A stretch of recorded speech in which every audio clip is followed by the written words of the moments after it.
Make sure the circuit you're moving is protected by the same size breaker in the switch. 15-amp circuits must be connected to 15-amp breakers, and 20-amp circuits to 20-amp breakers. For every circuit you move to the transfer switch, you must connect the white neutral wire in the distribution panel. You'll need to install a double-pole breaker in the distribution panel to protect the transfer switch. The required amp rating of the breaker depends on which transfer switch you're using, so refer to the installation guide before purchasing the breaker. Install the breaker in two adjacent empty slots, one above the other, in the main panel. It might be necessary to reposition some of the remaining breakers in order to free up two adjacent slots. If you're not completely comfortable with how to do this, contact a licensed electrician. To install the breaker, connect the red and black power leads and snap the breaker into place. Connect the white wire to the neutral bar. Connect the green wire to the large lug on the ground terminal block. Finally, close the main breaker and check to make certain that normal utility voltage at the transfer switch is correct. Refer to NFPA 70E for the safety equipment required when working inside a live transfer switch. If your generator did not come with a battery, you'll need to purchase one. A list of recommended batteries is included in the owner's manual. When installing the battery, it's important to follow all of the procedures and safety precautions detailed in the installation guide.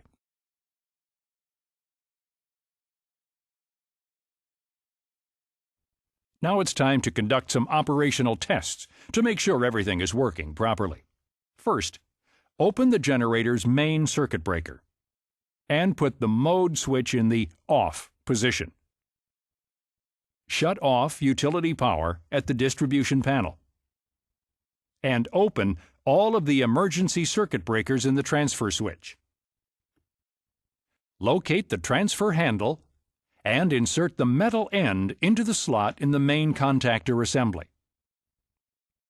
Pull the handle down to move the main contacts to the standby power or generator position.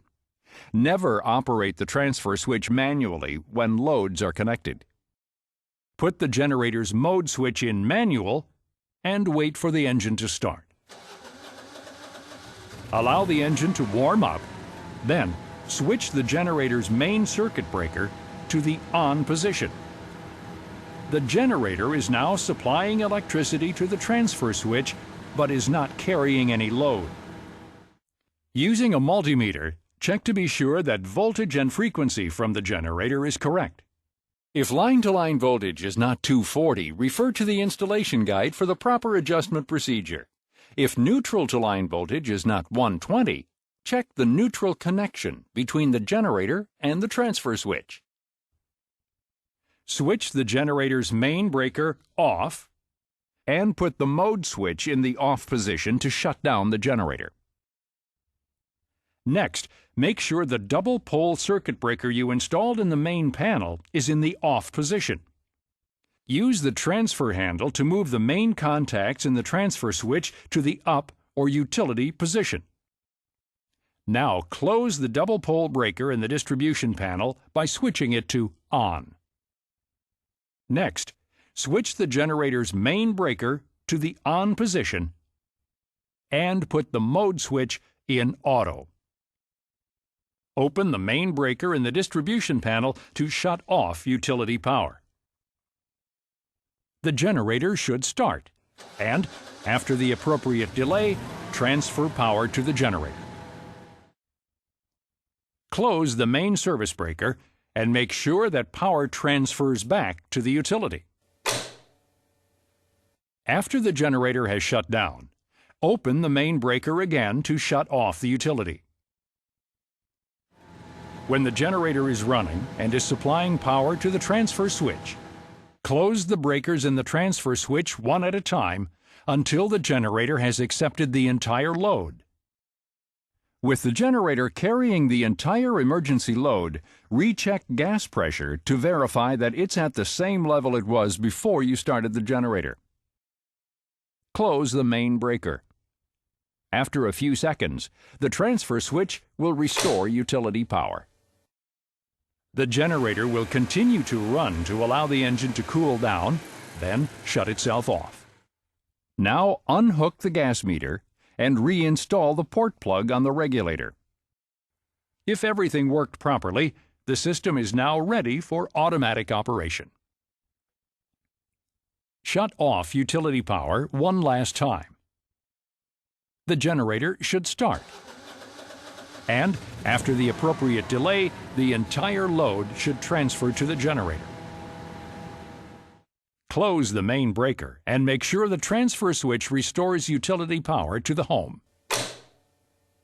Allow the generator to cool down and shut itself off. Now you need to make sure the automatic exercise function is working properly. With the mode switch in auto, press the exerciser switch and hold it down for at least 10 seconds.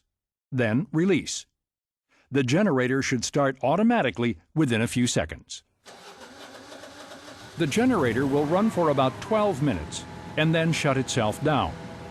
Once set, the unit will exercise each week at the same time, so don't forget to show the owner how to set this function on the day and time he wants the unit to exercise.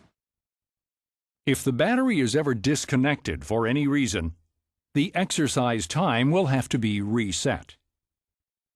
If your generator is equipped with the low-speed exercise feature, it was enabled at the factory and no adjustment is needed. As you can see, this installation is fairly simple. Just follow all of the instructions that come with the generator, observe all safety procedures, applicable codes and regulations, and you shouldn't have any problems.